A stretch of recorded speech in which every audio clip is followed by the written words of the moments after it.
Council podcast. Today, my fellow co-hosts, we have Deadpool. Say hi. Hello, everyone. We got Mr. Guy, Brought my lunch. and then we got Vector. Hey guys, how you doing? Finally on because he couldn't make the last one. It's okay. Days are apparently good days. And today I got lucky enough to get off at 2 o'clock so I could binge watch all three of these movies. Exactly.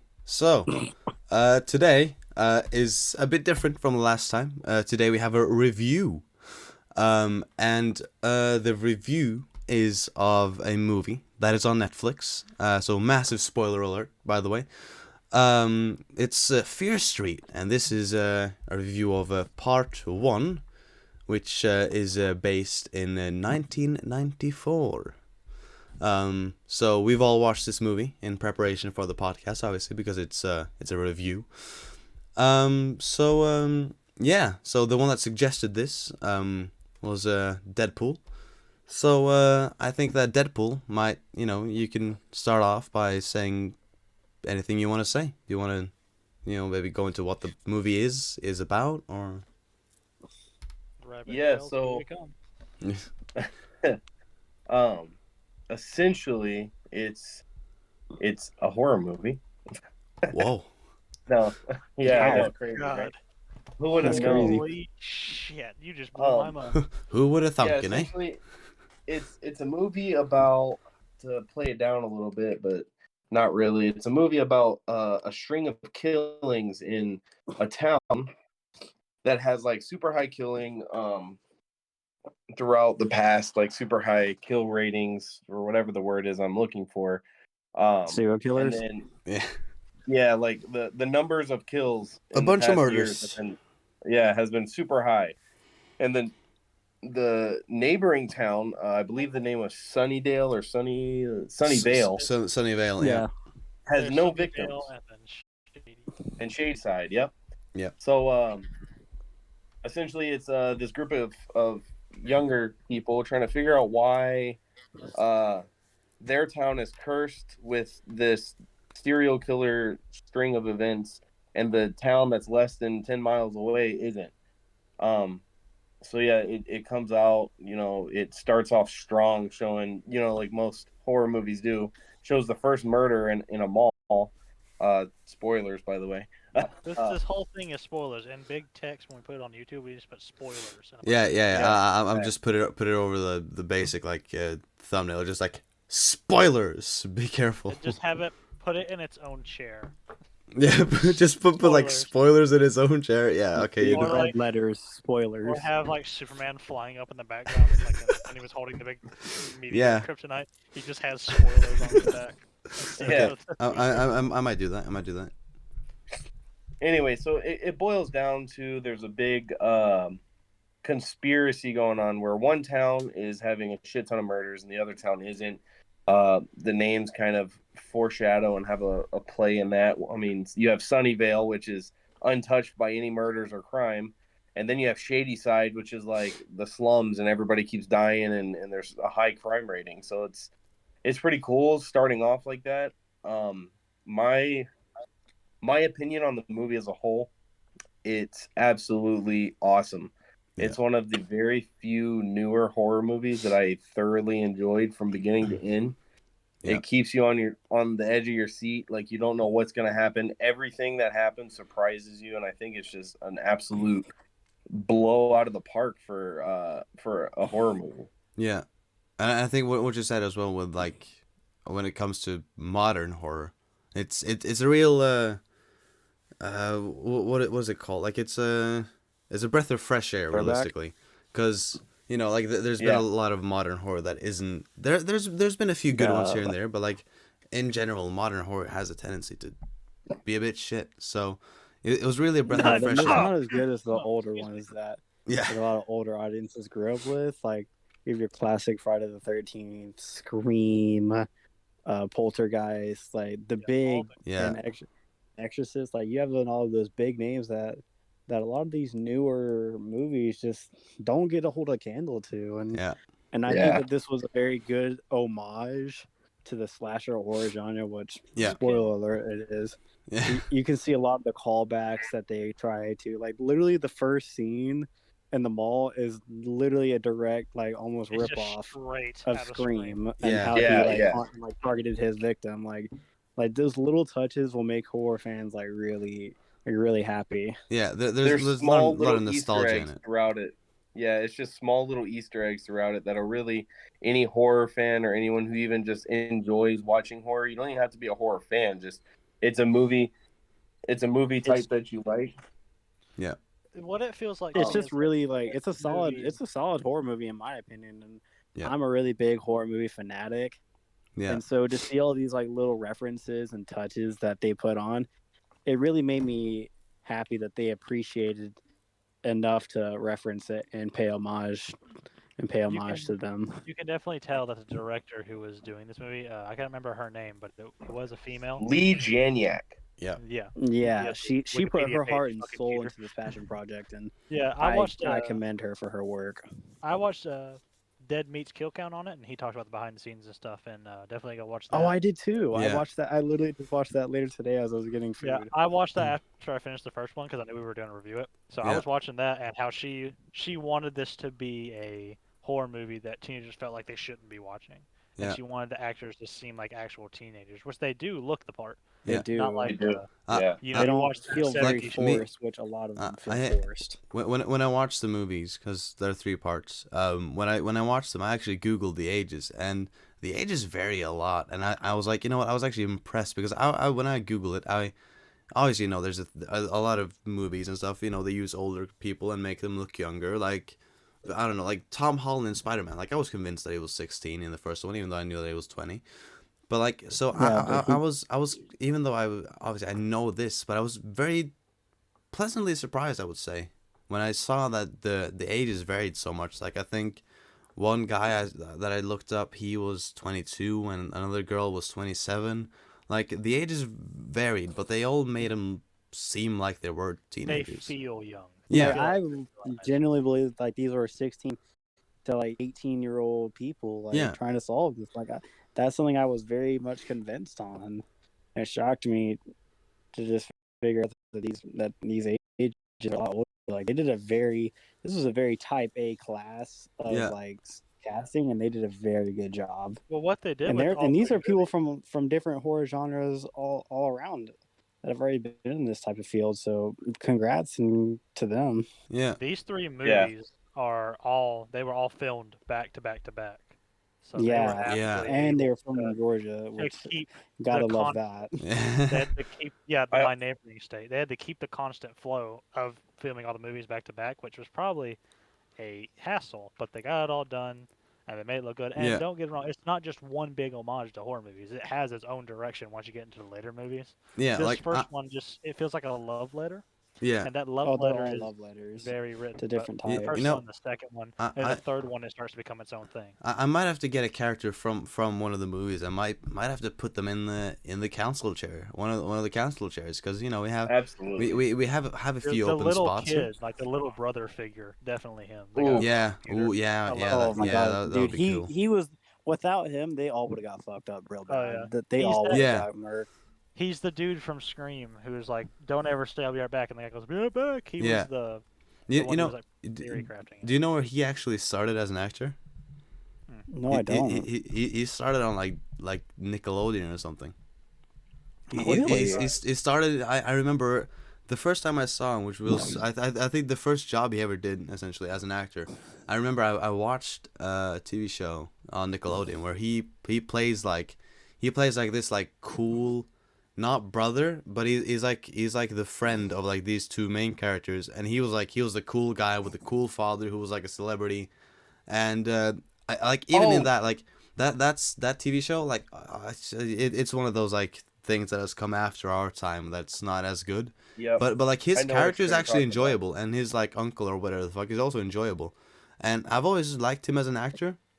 Like anything I've seen him in, I've always been like engaged into. You know what? If he's in it, even though he is young, so he hasn't done too much, but like when I see that his name is on something or his face, I always get a bit intrigued because I know that he's a talented actor, and I think he does a great job here. I think his name's Benjamin something, and he's a really talented actor. I think he really brought it in this film. I think all of the actors really brought it. I think that the characters were all very convincing, and I think that they were able to, obviously the clothes is one thing, but I think the way that they acted, the way that they delivered their lines, I think really also set the time of the movies. I would say you can that really feel the 90s yeah, vibe off of it, I think that especially with the soundtrack. Just yeah, listening to the soundtrack. I I felt the love soundtrack the was music. The very. music in these oozing movies were with fucking 90s. amazing. But I will I say, felt Apparently- the Oozes. soundtrack was very overwhelming because it was like, but 20 minutes into the movie, you've heard like 12 different soundtracks. all in but they fast were Yeah, all but it's good different when you though. like that music. You don't really get distracted by it. Yeah. Yeah. So I was just Apparently, pointing this that out. movie, the development stage of it started in 1997, and Hollywood didn't even pick up the project until 2015. No, So yeah, it like sat there and- they're crazy. based on real books that they had on Yeah, the they're ropes based for a on R.L. long Stein. time. You know the Yeah. R.L. Stein, Yeah. famous of Goosebumps. Mhm. Yeah, he Yeah. did And a lot like this more. was like his side project that was a lot gorier than Goosebumps, and you guys know anything that has R.L. Stein's name on it, it's gonna be a hit. It doesn't matter. Yeah, I mean, Yeah, even He's though he's a at the king when it beginning- comes to horror. Even at the beginning in the bookstore, it says what the R and the L stand for on the Fear Street books. I can't remember. Yeah. The name right Yeah, and that's like his like a little like what's it called? Because Like a little the Fear cameo. Street little homage. Because the Yeah. Fear Street books, the Fear Street movies are not just copy paste from the books. There's certain characters that come in and they take inspiration from, but it's its own Yeah. thing. It's just Yeah, they it's kind of not do their copy- own little thing with like they wanted to like pay homage like to these books, but they didn't just take any random book and made Mhm. it into a movie. Like no, they actually wrote their own story with these books. Like this, I don't. Yeah. They If just I took the might be character. mistaken, but I don't Wh- think which- these are which- from any like previous books. Which I also think is a very smart move in multiple ways. Like one, because I think that in the case like this, I think it makes a better product. I think that when you have a base story in a book, I think that if you're gonna make a movie or a series, mostly a movie or a movie series, I think that not going straight word for word after it and then but rather go a bit off it, like keep the core, but the story is different. The characters might be different. The characters act a bit different. I think that that's the best formula for making movies. But another thing that's smart with it is, if this is a hit, which I assume it was, I mean, I fucking loved it, and we all loved it, so I assume it probably did well. It also opens the room for a TV show. And then in a TV show, what can you do in a TV show that you probably shouldn't do with a movie? You can follow the books. I'm not saying that word for word everything is going to happen exactly the same, but with a TV show, you can base it, you can make it closer to the books, and you can keep the stories more narrow. And I think that creates a way for them to make a series if they want to capitalize on the movies, which were pretty good. I wouldn't put it past the same them, way really. they did with the Goosebumps. Yeah. Like, Goosebumps was like one of the most highlighted series, like from R.L. Stein, like that. That's Yeah. how I got to know his name. It was from just the Goosebumps Goosebumps, show. Yeah. It Definitely scared everybody the that's shit out of me when I was a kid. So definitely I don't think that's too far off of them doing like a new generation of Goosebumps, but just with Fear Street. Yeah. Which there's They plenty of definitely books made for them to like- do it off of. Yeah, definitely for making for people older, because these are for more teenagers. Fear Street is. It's Yeah, this feels is like a meant movie for that- like older audience, older, more mature people. So that's more is focused around us. We're in our 20s or close to that. This is what it's hit for. And Yeah. I definitely Absolutely. felt Alright, let's start getting into the plot of this movie. Let's Oh, really yeah. dive into this. Yeah, so absolutely. Let's go ahead. As someone who's good on gore, the kills in this movie were very satisfying for me. Someone who No, was they're very. Yeah, they're oh very my good. God. They were. They Amazing. did not hold back in this movie at all. Especially with that grocery store scene. Oh, yeah. Oh my. They didn't hold dude. back Yeah. at all. Bro, the No. grocery Ugh, store so scene was the nasty best. and Like gory, like and I love the listen, like I know this wasn't the worst thing. I'm not saying that this was the worst thing, but like the drowning was actually kind of painful to watch. I It felt like was. it was too it long. was held for so long too. Yeah, Yeah. she drowned a You- lot. That Like, she didn't try to that was why struggle, she just that's held why her it was so hand. painful as well, was because it's like it was going on for so long, and I was just like, fucking hell. Yeah, You but just you wanted don't it to be take that over long to with. drown. Yeah. You don't take that long to drown, by the way. That is not how that works at all. I mean, Yeah, it did, exactly. but I think, you know, if anyone was calls more them out, spit. they're gonna come up with some, like, you know, it depends on the lung capacity, which is kind of true, but still. But she was just in the But hospital. still, she wasn't Yeah. thrashing Just or being anything a like car. that. She just kind of held her hand and waited death with her, which is, I think, is really more poetic in itself. That Yeah. she trusted her lover to just kill her and But bring her back. Like, that's the amount of trust that I don't think I could have in anybody. Exactly. another thing that, or there was two things that I pointed out was like when she got drowned, I just turned to my friend and I was like, well, they can't use the fucking like the respirators now, they like, or whatever they're called, like the fucking Plastic respirators. yeah, like you Oh, the can't super- brings can't everybody fucking back shock to her to life life. now because now she's full of water. But Yeah, also that'll kill her. my other Right, thought was, I'm pretty sure like if she had taken the drugs, then this would have made sense. But I don't think using the EpiPens. Oh no, that doesn't work. No, out. that didn't make I was any like, that sense. doesn't work when you Someone drown. And plus, she gave her No, like it doesn't. 5 of them, and so that girl would have died because she injected them 5 times. Yeah, I was Yeah, like, straight okay, to so the chest I and pointed not out a enough few time, issues. like I it was was like, supposed to. okay, well, it does if Hey, if she had she's taken the gonna drugs, die. okay, one thing. But like, I was like, if She she did it taken the straight into drugs, her chest. yeah. But also, they would've She kept going didn't with the hit any drug type of plot. muscle. Like, you're Yeah. supposed to hit a If they- muscle. If they would have kept going with the drug plot, that would have made sense. But like, they yeah, just straight drowned her, shot her up with 5 adrenaline shots. One, when she drowned, if you immediately give them adrenaline, they're just gonna drown again because there's water in their lungs.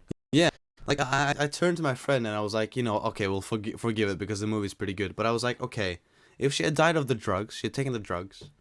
Okay, great. The EpiPens, if she had used them right, at least, they could have worked.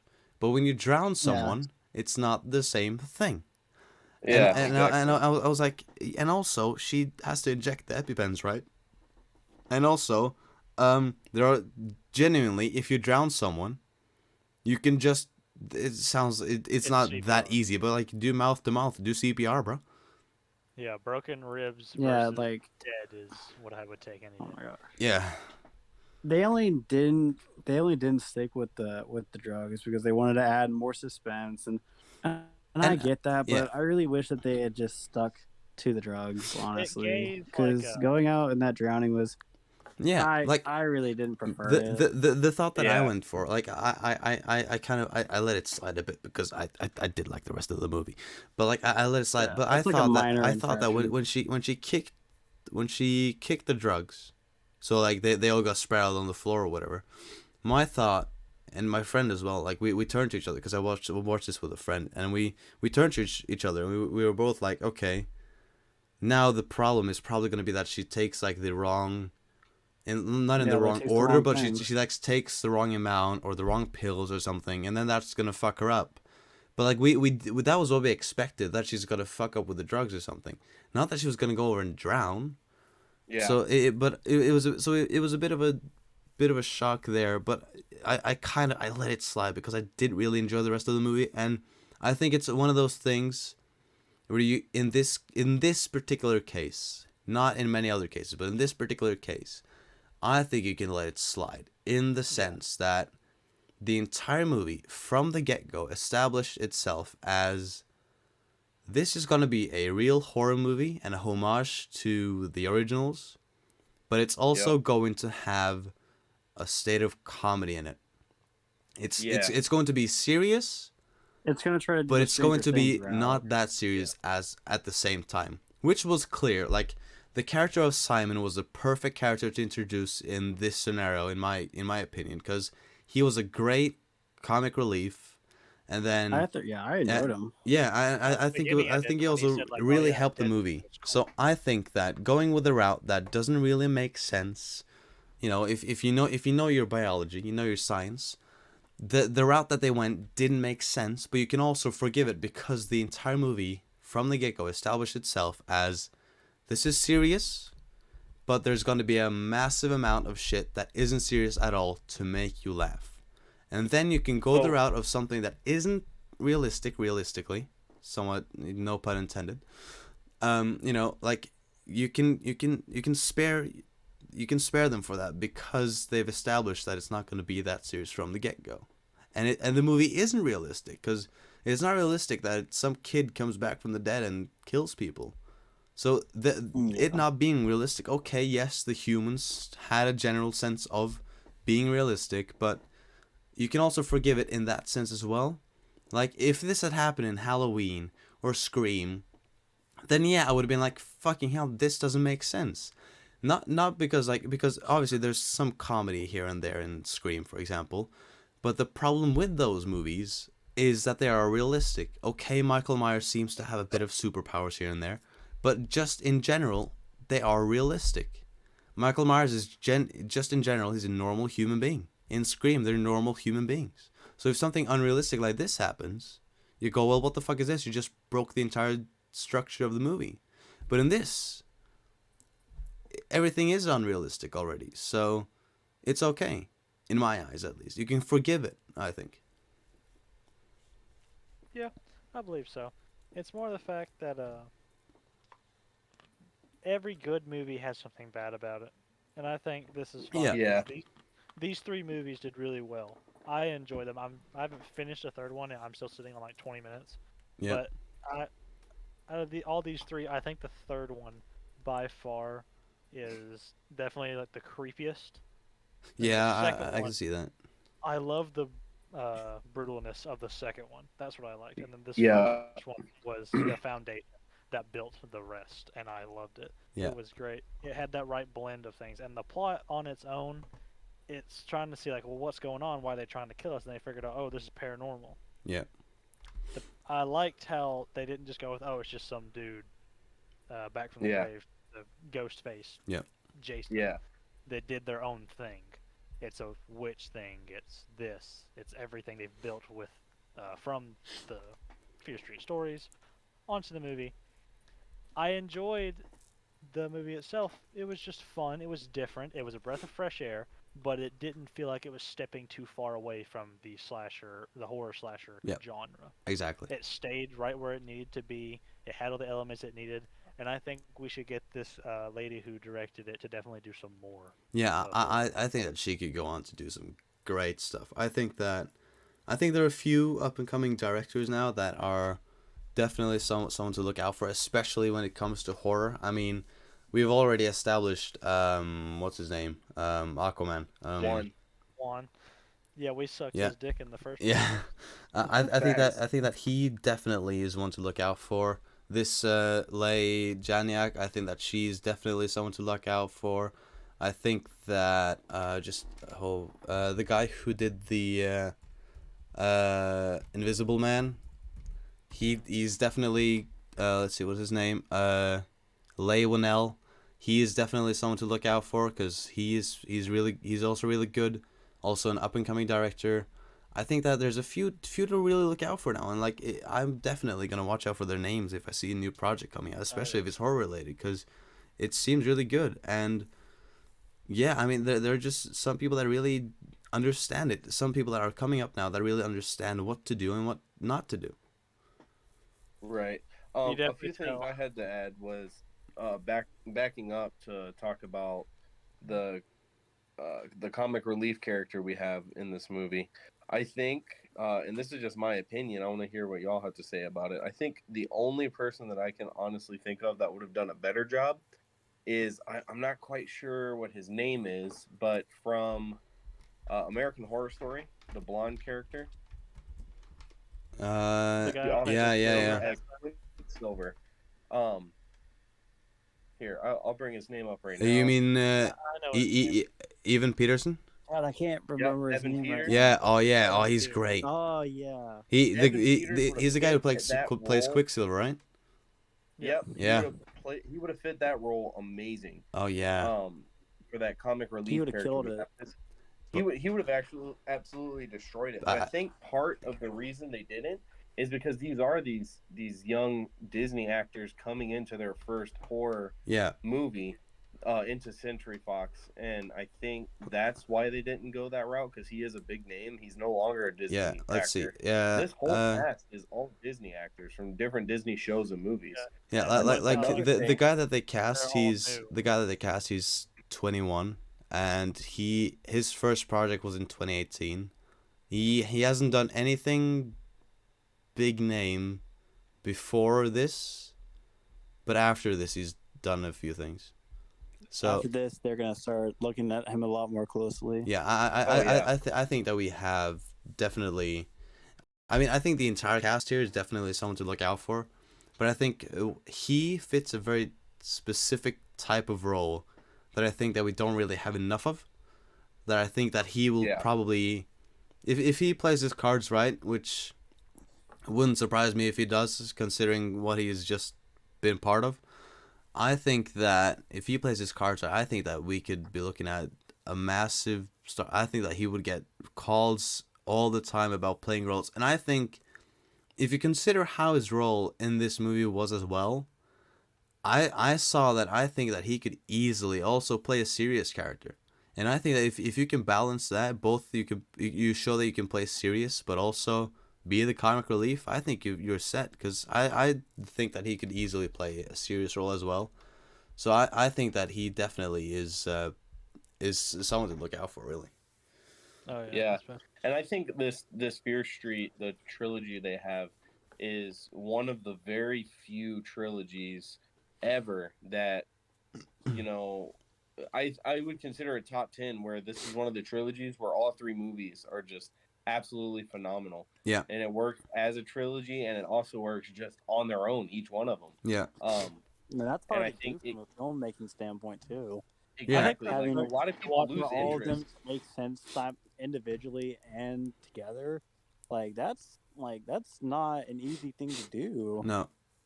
If you cut out the last like 30 minutes of part 3, then you could watch part 3 first, and then go back and watch part 2. Yeah. And then go Yeah. back That's Yeah. true. and But- it'll all make sense. Well, I haven't seen 2 or 3 yet, so don't say I anything. also think that another thing is, like, I think that this is the first real horror trilogy, because like I don't think we ever had a horror trilogy before in this sense, because like obviously you have Halloween 1, 2, and 3 and 4 and 5 or whatever the fuck, but there are no like set trilogies that establish a certain time period. Like, I mean, you could kind of say it with Halloween H2O and the 2018 version. They're kind of connected. I don't want to talk about H2O. No, I'm no, I am not. I'm not. That's not what I'm saying. I'm just saying that they kind of, but not really, because they're not. They're not a trilogy. Then you have, like, you don't really have trilogies. Like, you have 2 movies. Like, you have the Rob Zombie Halloween movies. That's a 1 and 2, Okay. and they're obviously set together. But I don't think you have any real established trilogies. But I mean, I would even say, like, if you take like Scream 1, 2, and 3, even if they were set to be a trilogy, they're not good as a trilogy. This Yeah, they're is a not as fucking good great individually. trilogy, Why? because like I think that you can watch. Let's say you watch the first Fear Street. This is gonna just hear me out here. This is gonna sound a bit dumb, but you could watch that and be satisfied in a sense. You could watch that as a movie alone and be like, that was a fucking great horror movie. Yeah, And it just Yeah, just you don't ends on a really massive have to go cliffhanger, just to- leaves you wondering. You don't need to watch Oh, part 2 and God, 3 to be satisfied, but watching 2 and 3 just satisfies you even more. And that's one of the things that I think made this trilogy so great, is just how like they managed to make part 1, obviously is part 1, so part 1 could easily just be a separate singular movie at the same time as it's a great trilogy. And that's something that's really difficult to do, which I think that they really knocked it out the park in this one. I think this is a great trilogy, and I loved all 3 movies. Yeah, they were great. Well, I will be spending some time watching 2 and 3.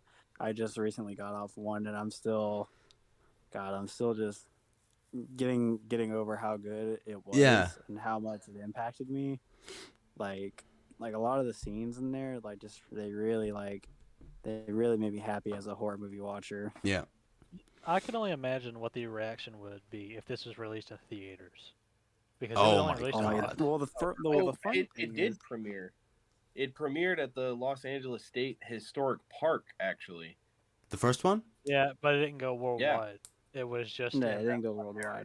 I Yeah, don't know, I no, think it They got it, actually impacted planned by to release in COVID. theaters, But but like, Disney bought imagine these Fox, these three being so Netflix released. picked it up. Let's say let's say that part one was released this year in cinemas. Part two released next year in Next year. cinemas, and then part three released the year after that in cinemas. I think that this, Mhm. I think that there'd these be a hype movies, train behind it. yeah, I think that these movies would have gotten even bigger and even better reception than what they have gotten now. Obviously, it seems like they're I'm just well, glad Netflix picked them up before they died out. yeah, because Yeah, I'm really Yeah. happy and I about think that. now is the perfect time to place down your horror movies, because Yeah. they would have placed it in 2019 or 2020. One, you got Avengers: Infinity War was just coming out in 2000. Avengers: Endgame was just coming out in 2019. yeah, And then 2020, you had at the start you had all these Marvel movies that were coming out that were seconds or stuff, hmm and then you had also the last Star Wars movie. Yep.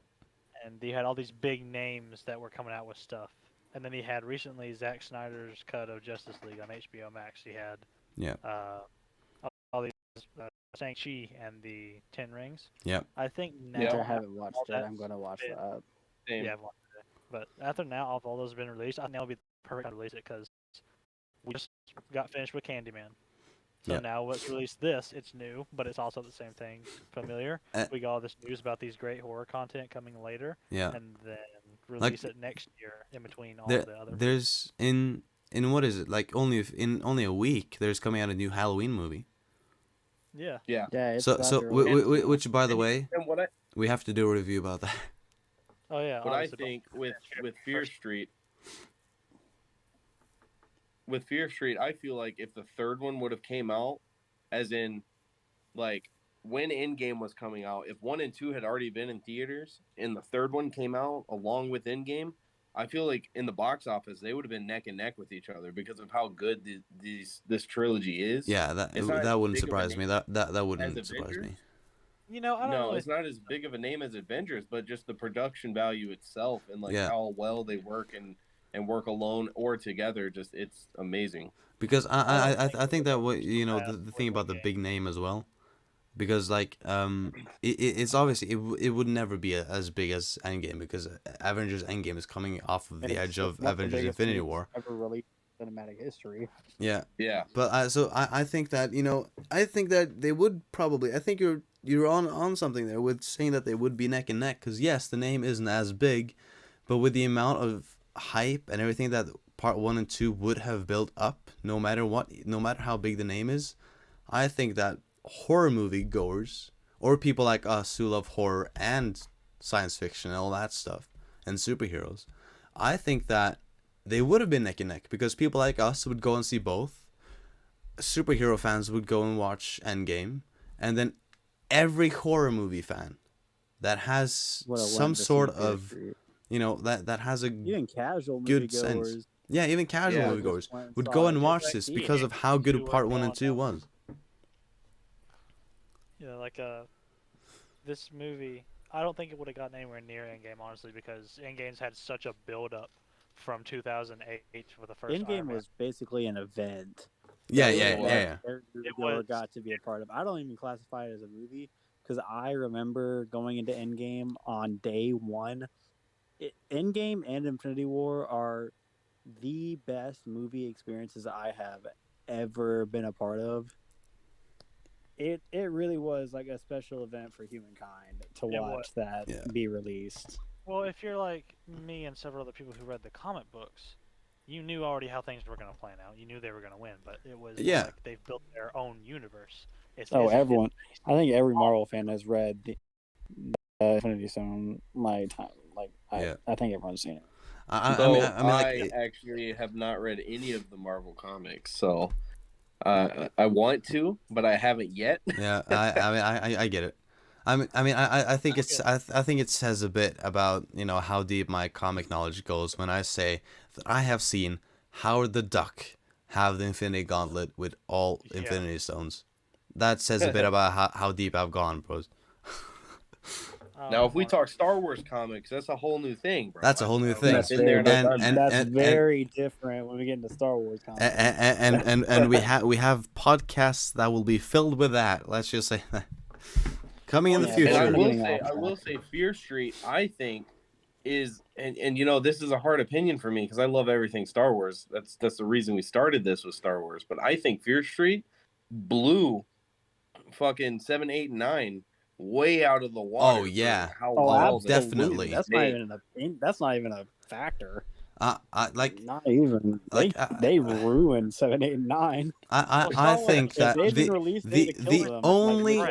there are only two defenses that you can have for those movies, and that is, okay, you know what, 7 was okay, you know, 7 built up hype for I think 7 built up hype for 8. I would say that I would say that 7 is good, and then you could be like, yeah, well, 9 was fucked up because 8 was fucking shit because of Rian Johnson. So you can make an excuse for why 9 was bad, but you can then also make an excuse for, well, one of the movies were good. All 3 here was good. I loved all these 3 movies. Good. But with the sequel trilogy, don't even get me started on. I don't even want to talk about 8, 9. All I try to do is play devil's advocate and defend it because, well, Rian Johnson fucked it up for J.J. Abrams. So that's all I do for the 9. I don't want to talk about 8 and 7. Well, you know what? I can have a good conversation about that because I enjoy the movie. Yeah. That's my And view. I think podcast devoted to that, so let's try to steer away. Yeah, let's keep ourselves on Fear Street here, guys. Yeah. So I think with Fear Street, they did a really well job with having that, you know, the whole the public picture of how relationships are nowadays. Yeah. It wasn't something that was crammed down your throat, but still acceptable. No, it wasn't. It was very easy to accept how things Exactly. Yeah.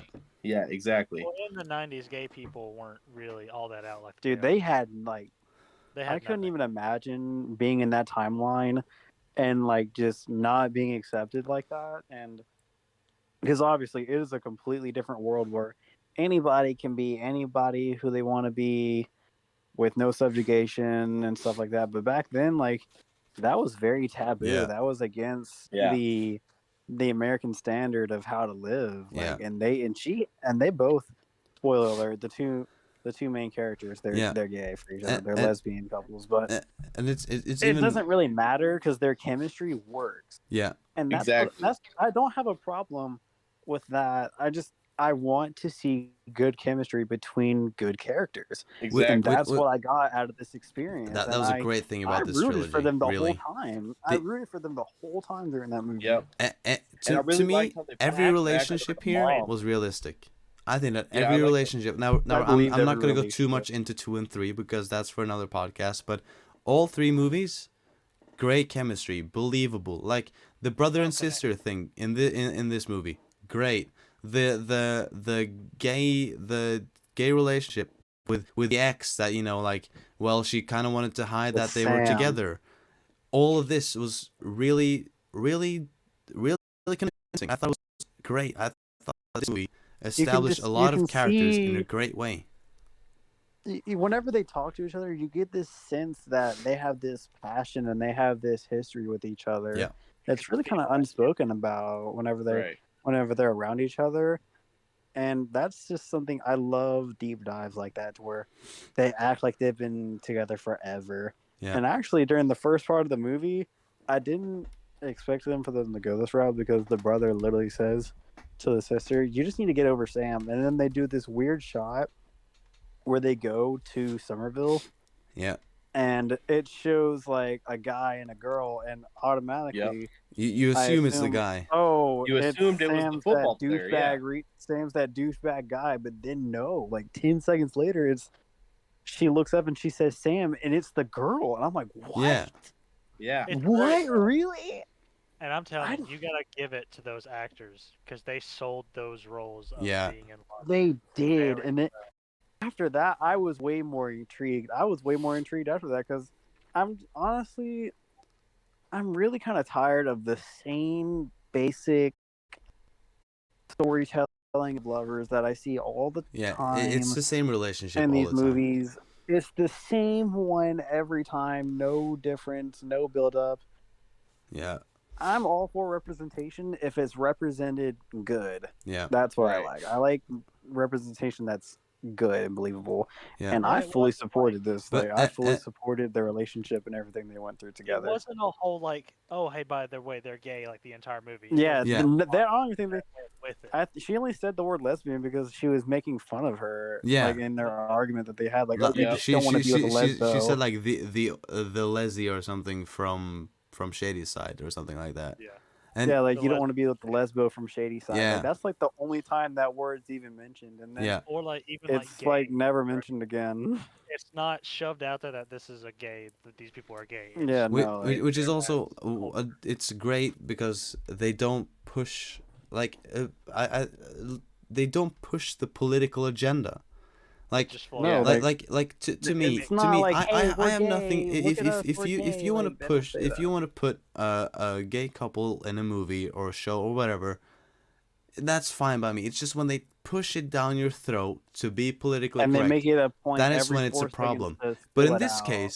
case, it just came so naturally. Like you almost don't even notice it. You're like, yeah, these two You had a really relationship. don't. You really don't. And Yeah, the it's chemistry really showed great. through the movie, and the scene that really popped it out, that really proved the chemistry between them two, was when she threw the cooler out of the back of the bus in Yeah, the car crash, Oh and my she came god, running dude. up to Her see if she was first thought okay. Yeah. was to save Sam. She didn't give a fuck about the rest of those people. Her love was Sam, and really, love is one of the Yeah. strangest things people can have. Like, love works in very mysterious ways. yeah, You can love anybody, and it kind of takes over you. But just to see her care and concern for someone that she loves, which is not hard to see. And Yeah. I really loved her performance and Yeah, showing all of that emotion. actors- especially after that argument they just had too. yeah. Yeah, Dude, they that were argument was really heated. That argument had some very low I blows felt between the awkward. both of Really them, good. actually. I felt awkward. Like calling her for the father other a actors. deadbeat drunk, Yeah. and then calling her a runaway, like how she was scared to be like and afraid and like scared to be with her. Like those were some low blows between the both of them. Yeah. And But I they felt awkward. also really I think that they made that, like we're talking about just the general characters and stuff like that, but I think that they made that fight believable. It was really good. Discrepancy was very believable in multiple senses, but I think that the best way was the words they used and how they said it to each other, because that's where a lot of like movies fail, is like when they like when two peoples have a discrepancy, whether it be an old relationship or friends or whatever, the dialogue becomes so choppy and doesn't make sense. It's not realistic. It's just like poetic, but it's not even good. But in this sense, it was really realistic. Like, you know, It's really kinda hard to they listen to use them argue like the that, slang too. that made sense. Like they use words, and the sentence and the structure was all, it all made sense and was all realistic. So you didn't sit there like, well, this conversation isn't No. believable. It was Yeah, believable. you can tell. You didn't look at the dialogue and say, "Oh yeah, that's definitely someone from like 2020, Yeah. 21 that wrote that." Like, no, like it didn't sound like that. felt before. It's not like this is some 40-year-old person that has written dialogue for That's teenagers trying thinking to that sound sounds like cool. Yeah, he's trying to sound like that. It was but no. believable. Have y'all ever been in Yeah, the it sounds middle- like this is something that like a teenager in the 90s would talk about and would sound like. Like Yeah. that's. I really did enjoy that. Have y'all ever been in the middle of like a couple arguing? Like it's just you chilling there, and then the guy Yeah, and girl- being the third party Yeah. and having to listen Yeah. to that. 'Cause the It's really guy- awkward to be in they were in the between. hospital yelling. That guy standing there, I felt awkward for him. Yeah. And I could just imagine the killer behind the thing, just with his mask off. Like, damn. Yeah. Like, oh shoot, they throwing low blows out here. Hmm. I'm gonna break. The And then ice. her I'm boyfriend just gets breaking stabbed to the death, and I was like, tension. "Oh, thanks, he's gone." Yeah. I was like, let's break the tension. Okay. Yeah, the that cemented that they loved each other. Whenever the boyfriend just got Yeah. absolutely. But gutted. also, I front of both of them. like the way that I thought that they did well in trying to establish that the person lurking outside her house like they did a good job trying to establish that was the boyfriend. I honestly thought it was Peter. I Yeah. legit thought it Yeah. was him. Yeah. Peter was one thought, but I thought, okay, you know, I was like, yeah, you know what, it wouldn't surprise me if this is the boyfriend. You know, it wouldn't surprise I me. had no thought. was a I boring didn't think it was Ryan surprise. Torres at all. No, I thought it was just. And whenever somebody he pulls his mask down, like we were talking about this earlier, but like that scene where he pulls his mask down at the hospital and you see his face with the gunshot, yeah, that threw me for a loop. I'm like, how is this possible? yeah. I was like, what the fuck? Okay, I was like, okay, so they're bringing zombies into it. Okay, cool. Let's Like- go. I'm here for it. I'm here for it. It looked awesome, honestly. Yeah. The makeup and stuff. The And he just practicals were murdered awesome. every like. The thing I love about this series, like this movie in particular, is everybody is a viable threat. Like Yeah. whenever they step into the room, you can feel how dangerous these people are, and no one's holding a gun. They're all personal with axes and knives. Yeah. And they Yeah. get right Like up close when- and personal to our heroes, and then you get scared for them. It's You feel like the it's moment like they get grabbed, it's over with. it's like with Tommy, you know, the guy with the axe. Like anytime Yeah, the he is Nightwing on killer. screen, you felt scared. feel the heavy steps. But also one thing that I even feel the one power thing that I of even this pointed thing out back. was the accuracy, speed, and power with every single blow. He felt Like reading he had It felt like a accuracy. Yeah. tank. Exactly. He had accuracy, he had power, and he had speed with every fucking hit. And also, he was the only one that fucking sprinted. He fucking sprinted. Dude, he ran was fast. That was a big man, but he was you were moving. like, okay, yeah, this guy's a fucking tank. You don't want to fuck with him, even if he wasn't a fucking murderer psycho. You meet this guy in football, you're fucked. That man was easily 6'3", 280 pounds. Yeah, Swinging That that was axe like the it was Jason of the nothing. movie by far. Yeah, like was, definitely. Like I said, And love- like that was you, definitely I love the Jason of hacky the sack movie. that he had on his head. yeah, That's what- like you Yeah, saw original that was another homage that we pointed out was like immediately flannel shirt. Flannel shirt and that like sack over his head. Like- That is a from corn Friday sack, the kind of. 13th, the second one where Jason is first introduced. That was and the greatest I homage. love that. But at the same time, But really, I think the most people interesting different. one was the singing girl. I think she captured my attention the most Yeah. because you could just hear her like. You guys know what a siren is in Greek mythology? Yeah, Oh, The sirens, the way they sing and they captivate you, yeah, and then all of a sudden they just murder you yeah. like that. I feel like just her presence was the scariest because she seemed so like inviting until you get also, up close and personal with her, and then the- she slashes the- your throat. there's just something Yeah. about being cut by a fucking like barber blade that is like oh, right. fucking hell. Like it's like a That's- paper cut, just It's worse. Oh, But also, Way one worse. thing that Ugh. she actually reminded me of was the whatchamacallit, what are they called? From Pirates of the Caribbean, the yeah, the mermaids. mermaids, yeah, Yeah, the the sirens. mermaids. I Yeah, which are was like, also it different from reminded me of that sirens. as well. Like that type of character in books or in movies or anything are always creepy, but they're always like fascinating in a sense because it's like they But lure you don't know you how in. to take them. And I think that another thing that they also bring that makes them so interesting is, what do you think that you would do in that situation? Oh, I'd have been dead for sure. Like I No, but I don't think like that. Immediately. It's like, do you think, like for example, I question this at least.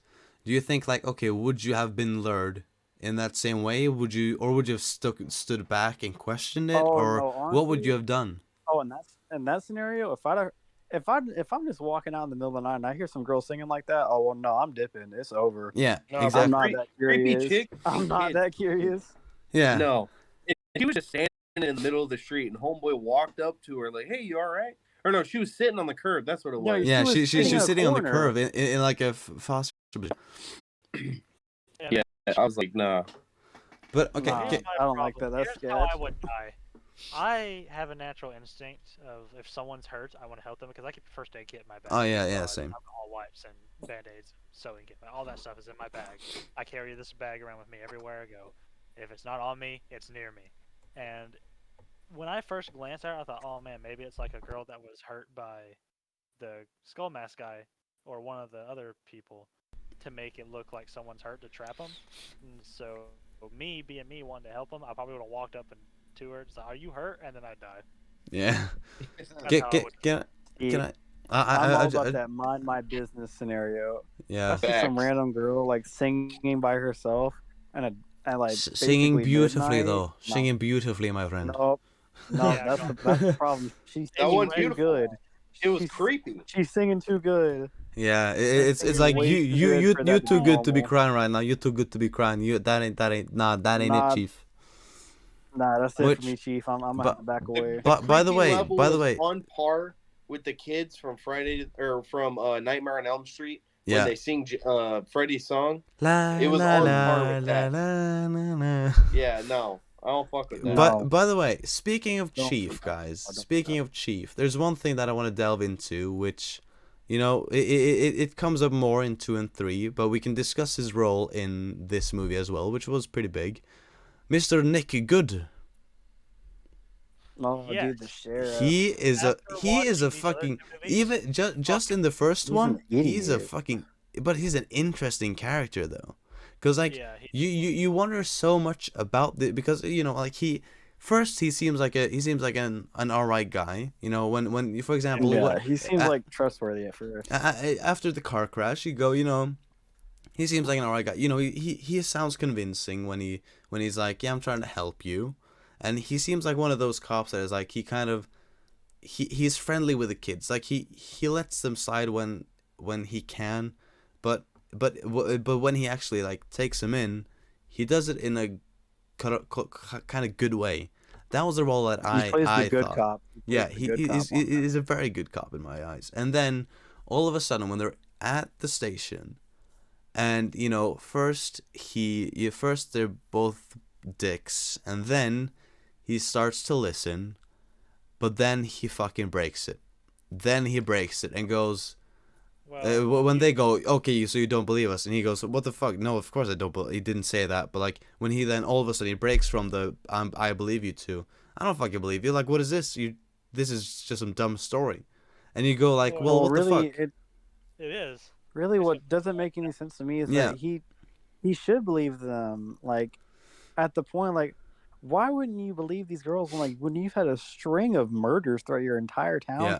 and you let some girl get murked in the very beginning of the movie because you weren't fast enough But then to again, stop the guy from stabbing her in the face. yeah, but then Like I'll take any advice I can if all the people in my town are gonna get killed, and then he goes right after that to the hospital where they just came from. So Yeah. all that evidence would point that these girls are telling the truth. And I don't but have then any again, reason to like lie to them also for that. another twist that makes him interesting is he seems good at the end when you know like when they're talking about like you know when they're talking about like well are they gonna blame our friends, and he is there like listen, I don't he is like I don't want this, I want to help you, please give me some reason.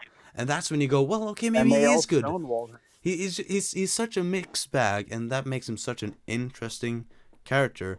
I really liked his character in all 3 movies, but like in this Well, one, you realize that the governor in the next town is his brother, right? yeah, exactly, So they're going Yeah. back and forth between trying to hold their towns together. yeah, So you can like feel this like little competition that he has like to make his town just as good as Somerville's, but he can't. you okay, well, Guy and Deadpool, we all of us have seen all 3, right?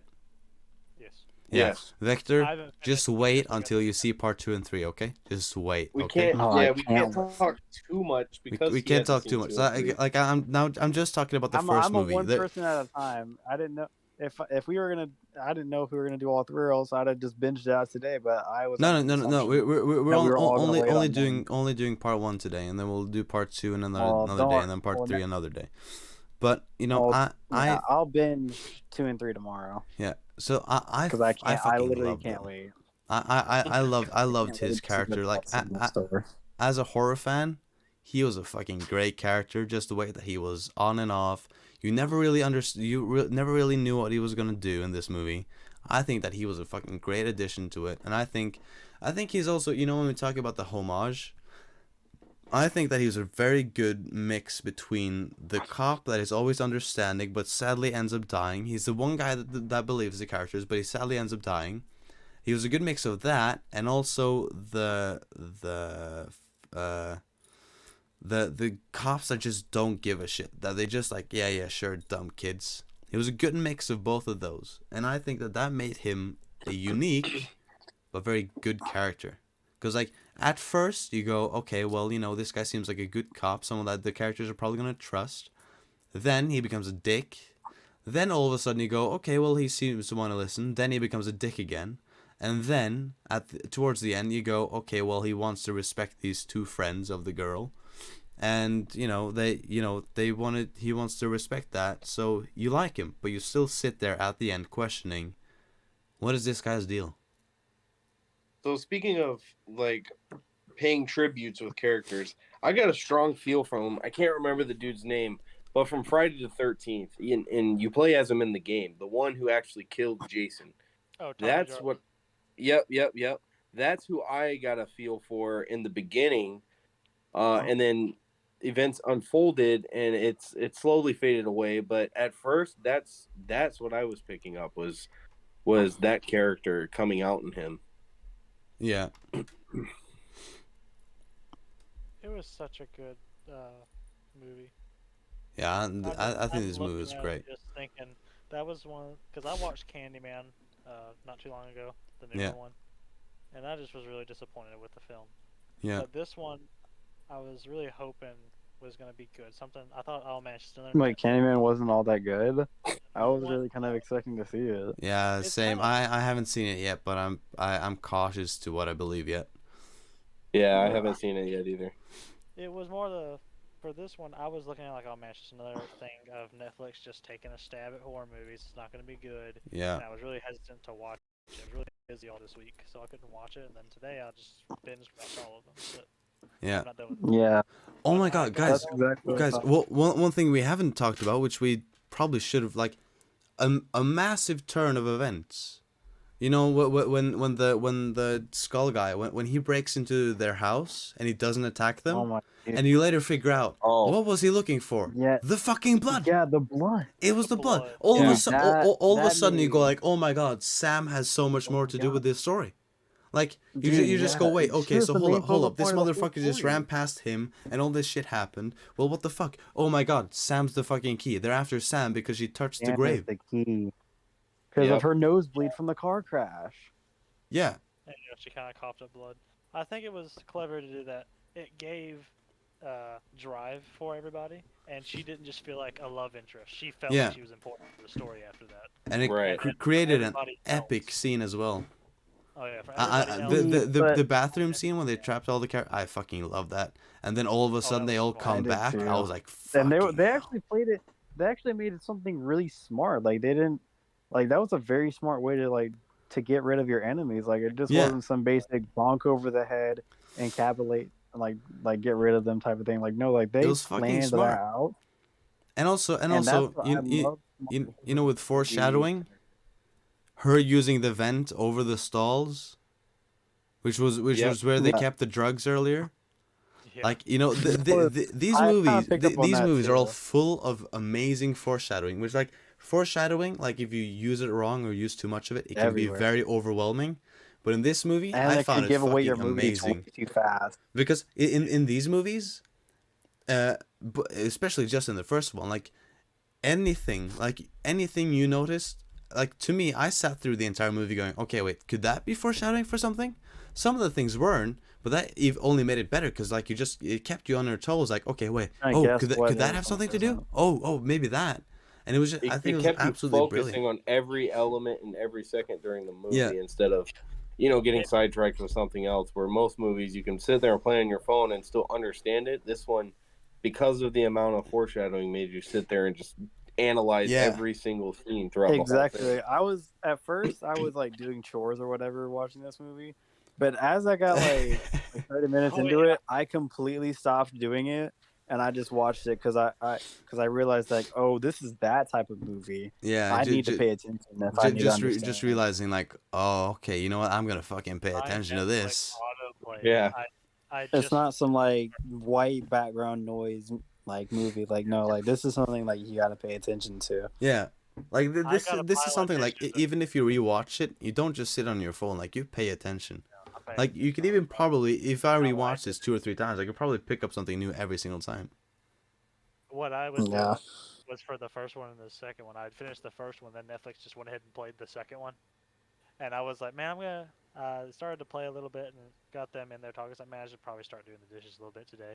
So I grabbed my little Bluetooth earbuds and set them on the table, and I started linking them. And I'd look up at the TV, be interested in what's going on. And I was like, no, gotta do the dishes. And I keep trying to go back and back and back. No, Yeah, gotta do the dishes. And then eventually I just gave up and put my headphones back in the case and just sat down like, yep, I'm just gonna watch this one. yeah. Like, Like that was the thing for me as well. Was like me and my friend, like we were only. I was like, yeah, I only need to watch the first one for the podcast, but then we were like, fuck it. I mean, that was fucking good. So let's watch the second one as well. And then when we watched that, we were like, yeah, we're just gonna watch. You're gonna go home late, but you know what? We'll just watch the third one. We were both like, yep, all right, let's watch the third one. That was fucking great. So we just couldn't stop. Like we were both like, we were straight. Okay, from the next one to the next one, because they were all fucking great. But like the first one, I think, you know, a lot of people talk about trilogies and they say like, the second one is the best, the third one's always the weakest, and the first one is always a good setup. In my eyes, now I don't know which one's my favorite out of 1 and 2, but I think that the first one might be the best. Now my favorite is something completely different to which one I think is the best movie. I think that the first one might be the best movie out of all of them, and that's not saying like if you watch one you shouldn't watch the other two, because the other two are fucking great, but the first one is just a fucking amazing movie, and it could do well, just as I said earlier, it could do well just standing on its own. Like the plot twists, the how everything goes, like the importance that all of a sudden gets put on Sam's shoulders, the grocery store scene where you just have no clue, you think on win, but oh fuck, no, And they'll fucking die.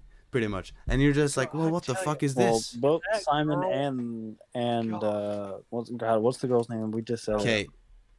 Yeah, both Simon and Kate, I thought were gonna make it out alive. Yeah, same. And it really threw me a loop that they both just got immediately. They both got fucked, and like I was also like, you know, it looked really towards sad. the end, it looked like they were gonna win. You know, Sam seemed like she was down with a plan, and they were gonna do this, and they're gonna succeed, because they'd succeeded technically with the bathroom thing. So I was like, yeah, they're gonna succeed with this, but no, I did not want them to die either. Like I was like, I don't think that Kate is gonna die. I don't think that Simon's gonna die, and I don't want them to die because I liked both characters. But no, another thing that was also good was they weren't scared of killing likable characters. No, they weren't. Like Yeah, a lot they of were not. TV shows and stuff like that, they're afraid of doing it. But if a They don't wanna kill off TV their show, good characters. like for example, like this is going a bit off the rails, but like The Walking Dead, they're not afraid of killing lovable characters. Like That's fan Game of Thrones. favorites. I don't want to talk about Walking Dead and killing off favorite characters right now. No, me neither, because it kind of just makes me sad. But still, some of them I expected because I read the comics. But anyways, like these movies not being afraid of killing off technically fan favorites, characters that people are going to love, killing them off. It's fucking bold, but they fucking did it in a fucking great way, because you don't expect it. And you know what? Like as much as it angers me because I like both characters, I fucking love that they actually killed them off, because fucking. That shows a lot of like maturity on their part, that they don't have to keep their they don't have their characters hold up for them. They want their story to hold it for them. And also, like, not a lot of people are gonna kill off their characters because they're scared like they won't be able to hold up. And like I think like they really showed a level of just they don't give a fuck. Yeah. They're making 3 movies that work together. There's foreshadowing in the first one that links to the second and third one, and vice versa. Yeah. And they were like, we're just going to kill these people off because fuck you. You like them. We want you to feel the pain that these other characters are feeling. But and even another thing is like you kind of, they also give you this one thing that I thought about during the first one was like, at the end I was like, well, okay, so they're gonna kill her anyways. So my thought was like, okay, well, they've killed off these two very likable characters. Are they going to play the easy card and go like, well, they killed them, to make this, but then they come back to life when like Sam dies? Yeah, I thought that was gonna See, happen too. I was so scared of them taking that route in this movie, but they didn't. At the end of the movie, you're like, well, they're both fucking dead. We have no clue what the fuck is gonna happen next. And I think that was just amazing. This movie just had so many great things and also they didn't chicken out of roots that they could have chickened out of, like that a lot of modern horror does. And I think that's definitely massive props in their favor, is their approach to certain situations, and with characters that people love, they could easily chicken out and figure out some dumb solution to why they survived, but they didn't.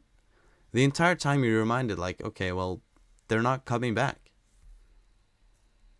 It was great. Sad but great. And I think wanna- the delivery of how they killed off each character in its own aspect was just fucking awesome too. Yeah. I mean, like we've already talked about it, but the bread cutter scene, the bread slicer scene, was Jesus just Christ. fucking insane. Yeah. Is That great. was I crazy actually to sent a see. Snapchat It was to really my wife gory at the too. time Yeah. Whenever I was watching it, and I sent it to her in a Snapchat, and she was just like so horrified over Snapchat. Yeah. Like, what the fuck did I just watch? It's fucking horrible. But then also another thing that was great was like when they go in later and Josh comes in and he looks at the bread cutter and just sees her still there. And he just gets axed off. Yeah. When Like, when Simon there's gets no killed, break in Jesus between Christ, their deaths. when Simon gets killed, the fucking comic relief, like you just don't really expect it. It just comes out of nowhere. Your jaw just drops. Yeah, like you expect something to happen, but you didn't expect him to Nope, all of a sudden just have a immediately fucking killed off. axe in his head. Yeah, that was. I mean, the same. Was the amount of practical. I thought they were just gonna go the whole route and Yeah. kill everybody off, since they killed off. Yeah, they Like killed. they killed everybody off. I thought they were gonna kill off the main characters too. I thought the brother and sister duo were well they're dead too. Because I guess that's how this is gonna work out. my thought was then I was like, If okay, not the brother. yeah, my thought was like, okay, so they're all gonna die, and this is just all three movies are just gonna be different stories about like different How characters. they all lost. Yeah, I was like, okay, so this is just like, these are just telling the stories from the town about like how all these people die and no one knows how. But no, they don't kill off the main characters, they stay alive. But you're still wondering, well, okay, well, where are they gonna take this? Okay, so if they switch this back, if they solve this, do their friends come back? Because clearly no one has done this before. So what is gonna happen? And you just sit there wondering. One other person. Yeah. Yeah, scary story. Yeah, the one chick did. Yeah. But I haven't gotten into Yeah. that, and I can't really speculate on that just yet. That's just what I know from what I watched. It explains it, and you're gonna be so fucking like, holy fuck! You're gonna have like a completely jaw-dropping moment. You're gonna absolutely love it. But mostly I can't wait to even figure out what happened. part Nothing you 3, expect either. part 3, there are some parts that are gonna shock your boots off, bro. Oh Like, yeah. The first twist is fucking like, you're just like, what the fuck? The second twist, like the last 30 minutes or whatever, you go, hold the fuck up. What? And it's just like, what the fuck just happened? Like, you're gonna be so, like, obviously we're gonna review these two as well, but like the second and third has some fucking twists that you just don't expect. And the second is also a prime example, the second one is a prime example of the same thing that we just discussed, the killing off characters or doing something negative to characters that are very likable. Yeah. That the third one is a decent example of that, but the second one's a fucking great example of that. The second one. Well, is speaking- brutal, and I loved it. Yeah. Speaking of just random like kills, not really unlikable characters, but kills that really took you by surprise, is whenever they went and she saw Sam in the hospital and they were talking about the boyfriend stalking, and the boyfriend comes on and is like, what are you talking about? I've been here all night. And then He boom, just dies out of fucking nowhere. dies. And yeah. That nigga gone. It's like if you look back, you can be like, yeah, okay, I could kind of see it coming, but right there and then when you sit and watch it, right there and then it comes as a I had surprise. no Like clue. like I had no clue he looking was back, coming you up. might be like, Yeah. yeah, you know, I could probably have seen that coming, but you just don't. And that's the thing is, it's probably a thing that if you delve too much into it before watching the movie, you could probably see it coming. But you don't really do it when you're just sitting there and your mind is just going circles. Like you're just wondering, okay, what the fuck is going on? And then all of a sudden, boom, boyfriend's dead. I think Yeah. the most, what really set the tone like for how these kills were gonna be, was the very first one where the girl is just getting stalked in the bookstore. Yeah, I can really feel the tension of how, oh, they're gonna kill people off like Yeah. this, because yeah, like and- whenever he stabbed her, like he sliced her gut, I could feel that pain in my stomach. Yeah, Of, the oh, sound Yeah. of that Ki- sucks. ki- oh, another then- thing, like going back to like the homage thing.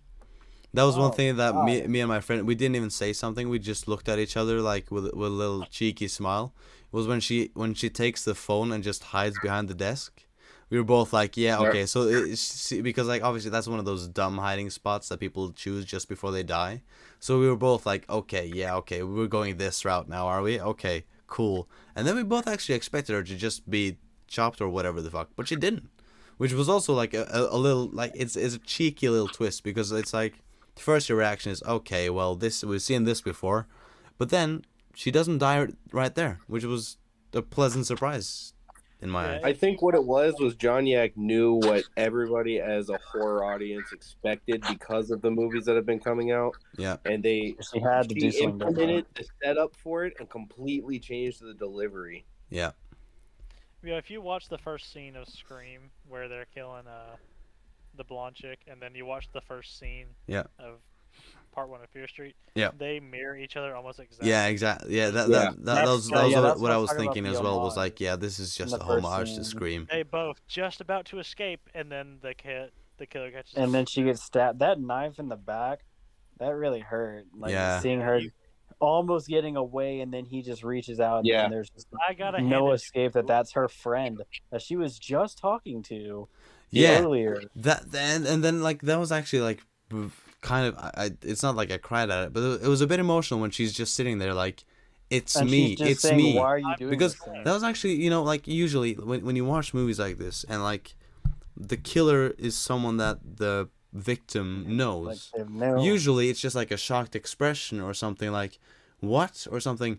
But in If this he case, looked at her I like would she actually was- say that like this she is was the black. most realistic Yeah. death by a relative or someone you have relations with I've Yeah, it ever was her seen. friend, Where she like, that like worked with. when she's there trying to like be like, hey, it's me, as if in her head he isn't himself or whatever. And I think that's actually the most realistic thing. I'm not saying I haven't been in this situation, but I think that her being there trying to convince him like, listen, remember, it's And me, she's being I'm your stabbed to friend and death. all that. I think that was very realistic, the way that she reacted to seeing that he was the killer. And I think that was really good because like the entire scene had been taking, you know, it had been making a bit of fun, but it had also like mimicked Scream, like when she sits down with the phone, which mimics Scream, but also her just hiding behind the counter with it, you know, is a bit like haha. And then it cuts to this where she is almost there. Then this motherfucker comes out, gets her down, and then she figures out this is the guy that I've just been talking with. Someone that she clearly considered a friend, and it seemed like he considered her a friend as well. They had a really good relation, it seems like. A relationship that I've seen with multiple friends, that type of like, the way that they went off each other. And then all of a sudden, she's like, what the fuck, this guy's killing me. And then she tries to be like, hey, yo, it is me. Hey, it's me, your friend. And I think that scene was just really, really good. And it was a good chop. Like, just like, okay, done with the funny shit. Boom. Her friend is killing her. Okay, he gets shot. He's dead now. They're both dead. Yeah, that was very good. It wasn't like this drawn out. He got up and started running after cop. The cop just took him out there. Yeah. That was good. That was a good way to save time. Yeah. And the effects on every single kill, it wasn't CGI'd. It was just straight practical effects. Yeah. And I loved I it. did Yeah. appreciate the Yeah. lack of CGI being used in this movie. Yeah. Because obviously, all these movies, like, they just think, oh, the CGI will carry my movie. But the fact that they use mostly as practical effects Mm-hmm. made me even happier. Mm-hmm. Because honestly, practical effects is way better than CGI because it looks more Yeah. realistic. Mhm. What I did like too, speaking of twists, was at the very, very end, whenever everything's said and done, and you're like, okay, that's the end of the movie. The grass is greener on the other side kind of feeling, and Nope. then it shows the main character get the phone call from the last survivor, and they're like, "There's no escaping the fear witch," and then Yeah. it shows Sam possessed trying to kill her, and then she gets tied up. It was just insane. You just go like, what the fuck? Oh my Well, god! So there is no I thought ending to that this. initial stab was the end of that was the end of Dude, her. I thought she was seeing gone. her like them like make love and like be happy with each other Yeah. only for And then boom, just twist. oh my god, then she Dang. gets stabbed too, and I thought, well, that's the end for the character. Yeah, like I thought The main that stabbing was gonna be the end, and then when you see the camera zooming in on Josh, I was like, oh my god, she's gonna kill him as well, and then this Yeah. is just how it ends. Yeah, But no, it Yeah, ends that's on a exactly fucking what I thought was massive gonna happen. cliffhanger, and I was like, and that's also why I think that this could be this could easily be a stand. One thing that makes it great is it could easily be a standalone movie. It's just the way Yeah. that it ends, because it ends with you being like, okay, so they're not gonna get out of this, and you could easily just leave it at that. But they decide to capitalize on it in a fucking brilliant way in number 2, which we're gonna discuss later, and then even better in number 3. Like the movies just fit well together. Just Another really small like little pleasure that I had in the movie is like it did have that really like 1990s throwback feel where everything has such a like blatant name to it. Like you have sunny side is the good town, Yeah. the good town. Shady side is the bad town. The witch's name is Fear. Like just all this stuff that just right in your face tells you what it is, and you just don't really see it. The cop's name is Good. You know what I mean? So yeah. it's just crazy. The movie all in all was great. I think we should start to wrap it up, guys. So anyone have any Yeah, final absolutely. words about it? I mean, we've have- spoken very highly of it. Anyone have any final words? I want to go ahead and Yeah, give a my final words is that if anyone who hasn't seen this after all that we've said, Yeah, please, like as a horror movie fanatic, please give it a watch. I promise you won't be disappointed with it. like even I if you watch this podcast first, this movie, even with spoilers, is probably just gonna be fucking great. yeah, and that's just how it then is. watch I don't this. really think we spoiled enough of it to be Exactly, honest. which I think is actually alright. And then if you watch this and then fucking treat yourself with number 2 and number 3. Yeah, 'Cause don't they're do it. fucking amazing. All of them. Just watch all of them. Don't Just do it watch all of them. Just So I think So I'll, my final words. Oh, go ahead, guys. Sorry. no, you go ahead if you want to do final words. My final words is, we are probably, as of right now, we're planning to do movie reviews. To all the listeners out there, we're planning to do movie reviews on Thursdays. We're obviously doing all 3 Fear Streets for these first 3 weeks.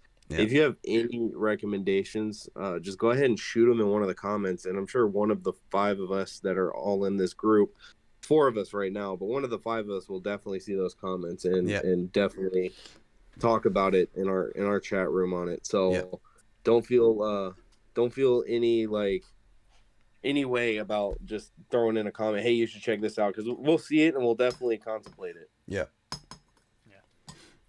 If you don't mind, Ferno, I think I'll do the outro this time since you did last time. Yeah, okay. Well, I'll throw out my final words then, and then you can do the little outro. I mean, I love the movie. I loved all 3, but this one kept me on my toes, and I think it was, as we have said, just an amazing horror movie and a really good breath of fresh air. And it actually, it's just in general, it's made me really excited for the future of horror. Because a few recent movies have been like, yeah, okay, that's a good movie, but none of them have really been a breath of fresh air, because there's been a lot of shit as well. But this particular one really gave me hope for like what's gonna end up with, how this is gonna go, and makes me excited for the future. Yeah. Absolutely. Absolutely. All right, guy, take it away. Yeah. All right. Well, first of all, I want to give a huge, huge thanks to Deadpool for pointing out this series to us because I had never Yeah. heard of it. He would have said nothing. Absolutely got to thank Deadpool for Thank that. Yeah. you, Deadpool, for bringing this delightful trilogy into my life. Even though I rushed Absolutely. it last second. I want to thank everybody who's watching the stream right now. A huge thank you. Everyone who's going to be watching this in the future, whether it be on YouTube or Twitch, a giant thank you. Your support is going to carry us through the rest of this series. Yeah. And a huge thank to Fernode for inviting me and the rest of us onto this whole podcast thing. And thank you very much for watching. Subscribe on YouTube and follow on Twitch and hit a couple of like buttons. Just press some buttons. I'm sure something will work. Yeah, And just hit that like hit that like button, please. Hit the like button. Yeah. hit the like button. We need money. Please. Uh, We need the please. money. We're desperate. Yeah, sure. And we will try and catch everybody in the next podcast, which will be Sunday. Yeah. So thank you very much for watching, and bye-bye. Bye bye. Bye bye.